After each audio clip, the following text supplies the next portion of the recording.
Hello students, welcome to my YouTube channel Vedika study hub. हम second semester physics की unit 1 पढ़ रहे हैं, थर्मोडायनेमिक्स। तो इस वीडियो में हम क्या कवर करेंगे, कार्नोट थ्योरम। तो अभी आपका लास्ट पार्ट होगा। प्रीवियस वीडियोस में हमने क्या कवर किया था, पार्ट 4 आपके कंप्लीट हो चुके हैं। तो हमने प्रीवियस वीडियो में कार्नोट इंजन पढ़ा था। तो अब हम पढ़ेंगे कार्नोट इंजन पे ही आपकी, जो आपने कार्नोट इंजन पढ़ा था तो उसी के लिए आपकी एक थ्योरम है, कार्नोट थ्योरम। ठीक है, तो कार्नोट साइकिल की स्टडी से प्राप्त रिजल्ट को ही हम कार्नोट थ्योरम का नाम देते हैं। आपने जो कार्नोट साइकिल की स्टडी की थी ना, तो उसी का जो आपको रिजल्ट मिला उसी को आप क्या बोलते हो, कार्नोट थ्योरम। तो क्या मिला था आपको रिजल्ट? इस थ्योरम के अकॉर्डिंग हीट इंजन की एफिशिएंसी केवल सोर्स और सिंक के टेम्परेचर पर डिपेंड करती है। जो आपकी हीट इंजन होती है उसकी जो एफिशिएंसी होती है, एफिशिएंसी का फॉर्मूला बताया था मैंने आपको, 1 - T2/T1। ठीक है, या फिर क्या बताया था, 1 - Q2/Q1।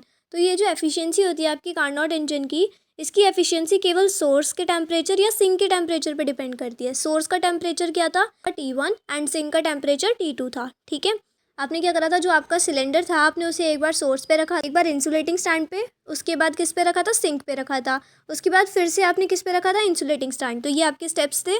ठीक है, तो आपके आइसोथर्मल कंप्रेशन, आइसोथर्मल एक्सपेंशन, ये सब स्टेप्स बने थे। Adiabatic expansion, adiabatic compression. तो आपकी थ्योरम क्या कह रही है कि हीट इंजन की एफिशिएंसी केवल सोर्स और सिंक के टेम्परेचर पर डिपेंड करती है, तथा ये वर्किंग सब्सटेंस के नेचर पर डिपेंड नहीं करती। जो आपका वर्किंग सब्सटेंस है, सिलेंडर के अंदर जो आपकी गैस है वो क्या है, वर्किंग सब्सटेंस, तो उसके नेचर पर डिपेंड नहीं करती कि वो किस तरह से वर्क कर रहा है। उसके बाद कार्नोट एफिशिएंसी सिर्फ टेम्परेचर पर डिपेंड करती है, इंजन के मटेरियल पर नहीं करती। सेम चीज़ रिपीट की हुई है। T2 आपका 0 केल्विन नहीं हो सकता, इसलिए आपकी 100% एफिशिएंसी पॉसिबल नहीं है। उसके बाद जो रिवर्सिबल इंजन है, कार्नोट इंजन को ही आप क्या बोलते हो, रिवर्सिबल इंजन बोलते हो, क्योंकि यहाँ पे स्टेप्स आपके रिपीट होते रहते हैं। तो जो रिवर्सिबल इंजन की एफिशिएंसी होती है वो ज़्यादा होती है और इरिवर्सिबल इंजन की एफिशिएंसी कम होती है। ठीक है, उसके बाद है कार्नोट थ्योरम आपकी सेकंड लॉ ऑफ थर्मोडायनेमिक्स पे बेस्ड होती है। सेकंड लॉ हम पढ़ेंगे नेक्स्ट यूनिट में। तो जब आप इससे रिलेट करके देखिएगा कि कार्नोट थ्योरम आपकी डिपेंड करती है, बेस्ड है किस पर, सेकंड लॉ ऑफ थर्मोडायनेमिक्स पर। उसके बाद नेक्स्ट पॉइंट लिखा है, all reversible heat engines working between two temperatures, same temperatures having the same efficiency. जिनके टेम्परेचर सेम होंगे उनकी एफिशिएंसी सेम होगी, irrespective of the nature of working substance. Working substance के नेचर पर डिपेंड नहीं करती। किस पर डिपेंड करती है, सिर्फ सोर्स और सिंक के टेम्परेचर्स पर। अगर टेम्परेचर सेम होंगे तो आपकी एफिशिएंसी सेम होगी। ठीक है, उसके बाद लिखा है आपकी efficiency of the internal combustion engine. जो आपकी इंटरनल कंबशन इंजन है, ICE, उसकी एफिशिएंसी लिखी है। तो थर्मल एफिशिएंसी, जैसे आप डिनोट करते हो ईटा से, तो thermal efficiency of an engine is work output upon heat supplied. कल ही आपको एक बेसिक फॉर्मूला बताया था, आउटपुट अपॉन हीट सप्लाइड। ठीक है, तो यही लिखा हुआ है, work output upon heat supplied. उसके बाद है आपका internal combustion engine burn fuel inside the cylinder. और ये क्या करता है, कन्वर्ट करता है हीट एनर्जी को मैकेनिकल वर्क में।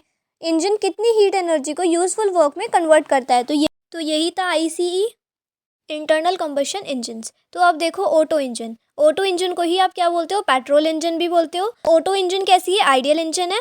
ठीक है, इसमें 4 प्रोसेस होते हैं। सबसे पहले एडियाबेटिक कंप्रेशन। जैसे आपने कार्नोट इंजन क्या पढ़ा था, कार्नोट इंजन में आपके 4 स्टेप्स थे, यहाँ पे भी 4 स्टेप्स हैं। सबसे पहले है एडियाबेटिक कंप्रेशन। उसके बाद आपको वॉल्यूम को कांस्टेंट रखना है, हीट एडिशन। ठीक है, इसमें क्या होता है, फ्यूल बर्न होता है। उसके बाद एडियाबेटिक एक्सपेंशन, एंड उसके बाद कांस्टेंट वॉल्यूम हीट रिजेक्शन। ये इतने खास इंपॉर्टेंट नहीं होते, बट स्टिल आपके MCQs में अगर कुछ क्वेश्चन आ जाएं तो एक बार आप इनके थोड़ा बहुत डिटेल में पढ़ना, इतना पढ़ लेना जितना पढ़ाया जा रहा है। ठीक है, तो अब है constant volume heat rejection, 4th point.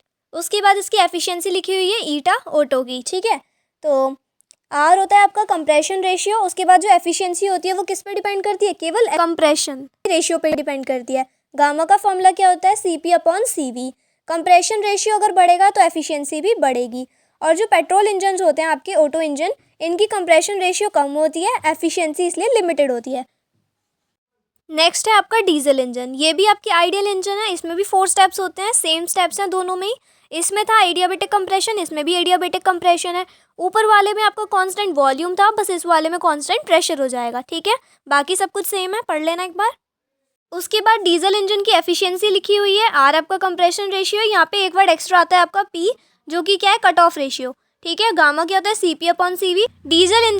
Diesel engine की efficiency compression ratio plus cut off ratio दोनों पर डिपेंड करती है। ठीक है, जो आपकी ऑटो इंजन थी वहाँ पे सिर्फ कंप्रेशन रेशियो पे डिपेंड कर रही थी, यहाँ पे आपके कट ऑफ रेशियो पर भी डिपेंड करेगी। उसके बाद जो डीजल इंजन का कंप्रेशन रेशियो होता है वो बहुत ज़्यादा होता है, और यहाँ पे एक एक्स्ट्रा पॉइंट होता है self ignition, no spark plug, ठीक है, no spark plug self ignition. उसके बाद लिखा है अगर सेम कंप्रेशन रेशियो हो तो ऑटो इंजन आपकी मोर एफिशिएंट होगी, लेकिन अगर प्रैक्टिकल लाइफ में बात करें तो डीजल इंजन आपकी मोर एफिशिएंट होती है due to higher compression ratio, ठीक है।